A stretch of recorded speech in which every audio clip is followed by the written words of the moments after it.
তো আজকে আমি কি রান্না করছি দেখো। আজকে কাঁচা মুগ ডাল করছি, লাউ দিয়ে সেদ্ধ করে নিচ্ছি ইন্ডাকশনে, ওটাকে শুধু ফোড়ন দিয়ে নেবো। এখানে সোয়াবিনের তরকারি করছি, জিরে আদা কাঁচা লঙ্কা বাটা, তারপরে একটুখানি গুঁড়ো মশলা দিয়ে কাঁচা লঙ্কা চেরা দিয়েছি, দিয়ে ভালো করে কষিয়ে সোয়াবিনগুলো দিয়েছি সেদ্ধ করাই। আজকে আর সোয়াবিনগুলো ভাজিনি। তো দেখো তরকারি রেডি হয়ে গেছে, লাস্টে একটু গরম মশলা দিয়েছিলাম। তারপরে এখানে লাউয়ের ডালটা সোমবার দিয়ে দিচ্ছি। এখানে জিরে আদা শুকনো লঙ্কা ফোড়নে দিয়েছি, আদা কুচি দিয়েছি, জিরে দিয়েছি, শুকনো লঙ্কা দিয়েছি, দিয়ে ডালটা এখন রেডি হয়ে গেছে। ফুটে ওঠার পর নামিয়ে নিলাম। তারপরে সবার লাস্টে করছি আমের চাটনি, একটু অন্যরকম করে এখানে 5 ফোড়ন দিলাম তেলের মধ্যে। তারপরে একটা শুকনো লঙ্কা ভেঙে দিলাম। তারপরে আমগুলোকে আজকে এরকম খোসা শুদ্ধ এইভাবে কেটে নিয়েছি, দিয়ে আমগুলোকে দিয়ে একটু ভাজা ভাজা করে নেবো। তারপরে একটু লবণ দেবো, দিয়ে তারপরে সামান্য পরিমাণে জল দিয়ে দেবো, একদম সামান্য পরিমাণে। তারপরে দিয়ে দেবো গুড়।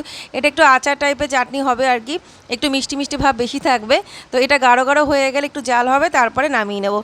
তো দেখো গাঢ় আমের চাটনি রেডি হয়ে গেছে। তো থালাটা সাজিয়ে আজকে আর দেখাতে পারলাম না। Bye bye, Radhe Radhe.